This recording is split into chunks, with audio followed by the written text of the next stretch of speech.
Thanks for the opportunity to speak this afternoon. I hope what Brad's done is he's very clearly explained that East Midlands is genuinely a great business. It's making a really substantial contribution to the region, and we're all really proud of the business, the jobs we create, and our social and economic contribution to the region.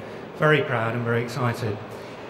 We're also, though, very aware that the positives that come from our business have an environmental cost, and we believe that it's vital that we acknowledge that our business gives rise to environmental concerns, and imperative that we do all that's possible to ensure that our environmental impacts are reduced to an acceptable minimum.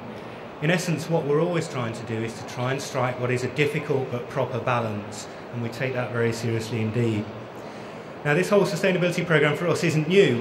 We like to think we've been working at this a long time. As long ago as 2002, some 9 years ago, we became the first airport in the UK to obtain ISO 14001 certification, something we've held ever since. And for many years, I think we believe that for what is a medium-sized regional airport, we really have been punching above our weight, and we think we've been leading our own industry, certainly within the UK. So when we reflect on a day like today at some of the successes that we do think we've had, I think quite a number of important themes jump out that I think are quite generic, and if I just trot through them quite quickly.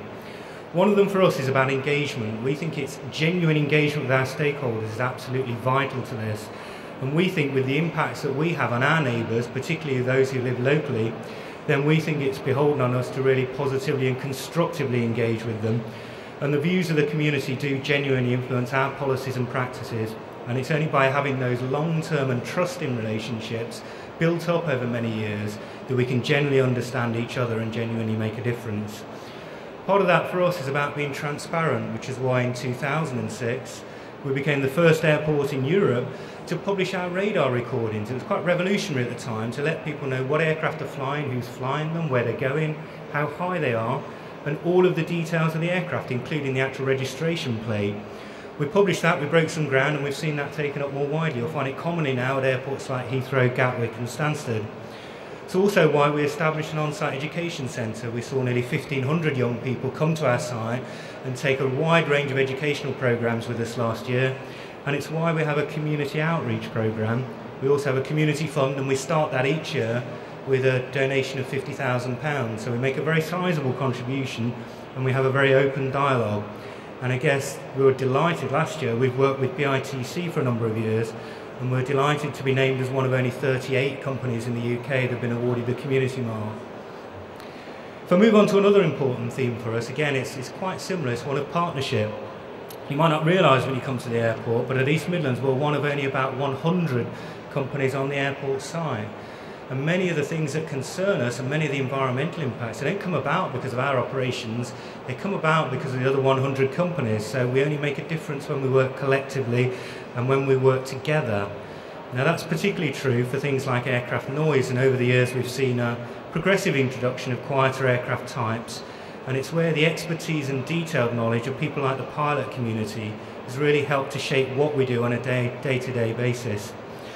It's equally true if we come to look at things like climate change and emissions, and that's been a particular focus for us in recent years. By getting our air traffic controllers to work closely with the pilot community, we've managed to work in partnership with them to promote a technique called continuous descent approach. We now have 86% of arrivals at East Midlands Airport that successfully fly these continuous descent approaches. It's quite a difficult thing, and it does require technical, detailed understanding of the different roles, the controller understanding the pilot understanding the controller.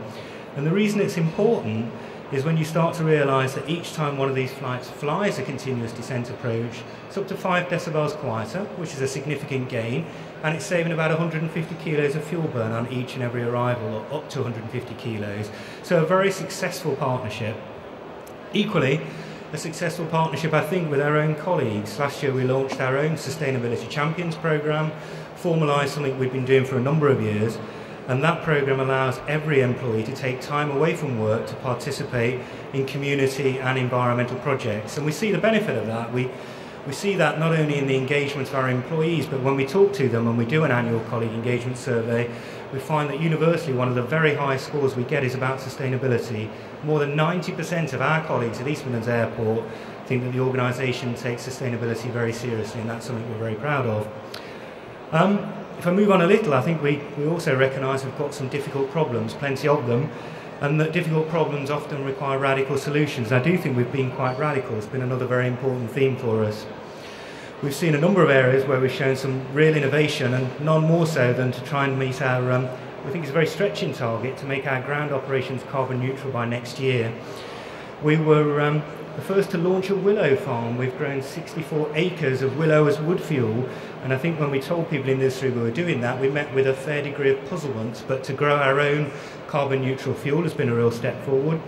And I think probably more so actually when we looked some 3 years ago to say that we were going to put commercial scale wind turbines on the site at East Midlands Airport. We received again a very wide range of opinion, and across the industry not all of that opinion very positive, but some 3 years later we think we've, after very detailed and painstaking and difficult assessment, including safety assessment, set a fantastic precedent with 2 commercial sized wind turbines. We think we've set another benchmark for the industry, and it's something we expect to be taken up widely in the years to come. So we think we've made some innovations and we've made some progress, but by sharing that experience with other companies within our region, we think we've got a useful story to tell, and so we're part of a number of networks where we help particularly smaller businesses within our area to develop their own sustainability agendas, and with our support and our knowledge to help build the sort of networks and help build a platform for the transfer of knowledge between us. It's another very important point for us. The last theme I'll draw out really is that we can never lose sight of the fact that we're a business, and everything we do has to be done in a commercially sound way and within a commercial context. Again, another very important theme that runs through everything that we do. But really, we don't see fundamentally there's a contradiction between that. We don't believe there's a contradiction between protecting the environment and being sustainable and running a profitable business. In fact, generally quite the reverse. And the fact that we now divert 88% of our waste away from landfill, that doesn't cost us more, it costs us less. Last year we saved 5% of our electricity with a background of rising utility prices. It doesn't cost us more to do that. It makes us more competitive and it saves money. And the fact that all of the buildings we build now are much more environmentally friendly and much more sustainable, it doesn't cost us money. It just provides a more sustainable and a more commercial outcome. And the 5-star Radisson Hotel that we're currently building at East Midlands Airport, that's going to be the first UK hotel to achieve a BREEAM Excellent rating. We're very proud of that too. And it's going to largely provide its own electricity, its own heating and its own cooling, and it will do that with locally sourced waste vegetable oil. So we think again we're pushing the boundaries with some of these projects. And taking these sort of approaches, it doesn't harm our bottom line, it actually improves the commercial case for the project. So there's a real consistent theme there that's been really helpful to the work that we've done. We've looked at other developments. In fact, we extended our terminal building with a pier, and within the pier we use ground salt heat pumps, we use waterless urinals, energy motion sensitive lighting, rainwater harvesting. We provided 6 new gates, and again by taking this sustainability technology and building it into the building, it doesn't cost us, it actually improves the rate of return on the project. So we're doing this within a commercial setting and managing to genuinely make it happen.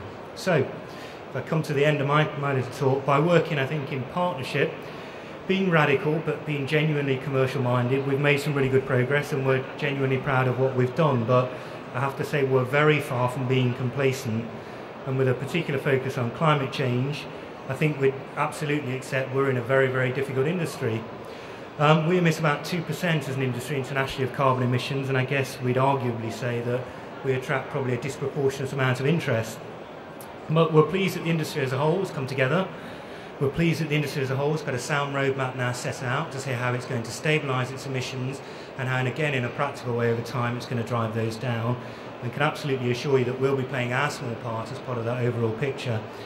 And in closing, I guess we're absolutely supported in this top to bottom throughout the company, and that makes a real difference to us. We're supported by the Executive Committee. Our Chief Operating Officer actually takes personal responsibility at the board for sustainability and is very personally committed to sustainability. And I think the fact that Brad was so keen to come here and talk today, I think really speaks volumes about how committed he is to sustainability.